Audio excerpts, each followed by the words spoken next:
what have you seen over the past decade in the evolution of this linkage or connection between artistic and cultural funding and placemaking that you've been involved in, and also how it attaches perhaps to economic vibrancy?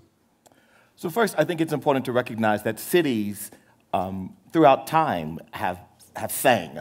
So the fact that we're talking about how to make cities sing, cities have organically, authentically sang without a lot of intervention from the Ford Foundation.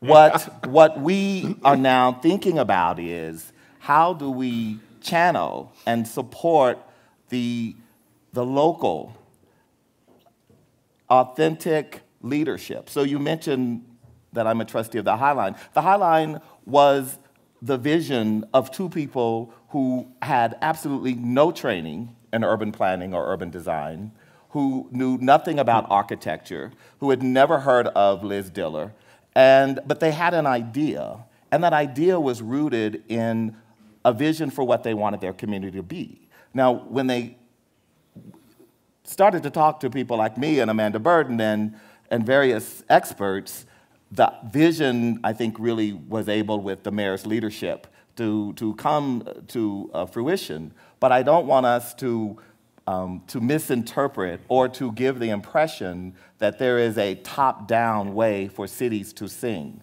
I think our role at places like the Ford Foundation or city government is to help channel, to help lift up those voices of citizens who have great ideas but need policy and infrastructure to support those ideas. No, it's so amazing that you say that, because I learned that from when I met Jane Jacobs. You know, I was so honored in her later years to be able to spend time with her.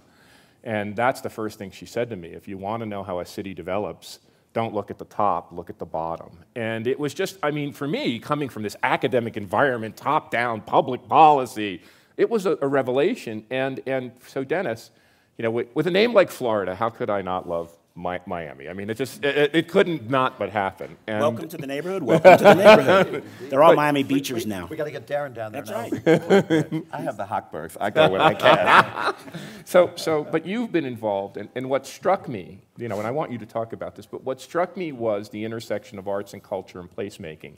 Whether that's the park, the wonderful park in South Point, or when we saw, you know, we watched the Geary Symphony being built, and the New York Symphony building being built, and the building was beautiful, but the park was the mind blower. And you know, I was at the opening of that, and we were on the panel with Frank and Liz and the fellows who from what was it, the group 8 from the Dutch guys who built the park. Mm-hmm. And when you see that public space, and when you see people who wouldn't be symphony goers, right, regular Miami people out there, this whole idea of how this has come together in Miami with arts and culture, but not just arts and culture, with this emphasis on public spaces which help to knit the community together. Would like to hear your perspective on how that's evolved over time. Well, I think that right now is a very interesting moment, because there's a confluence of circumstance that finally makes it the arts' turn.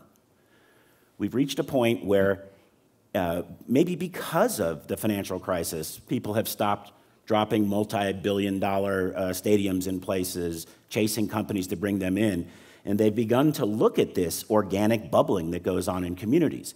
You know, we begin to look at adaptive reuse as opposed to just tear it down and build another one. South Beach is a perfect example of that.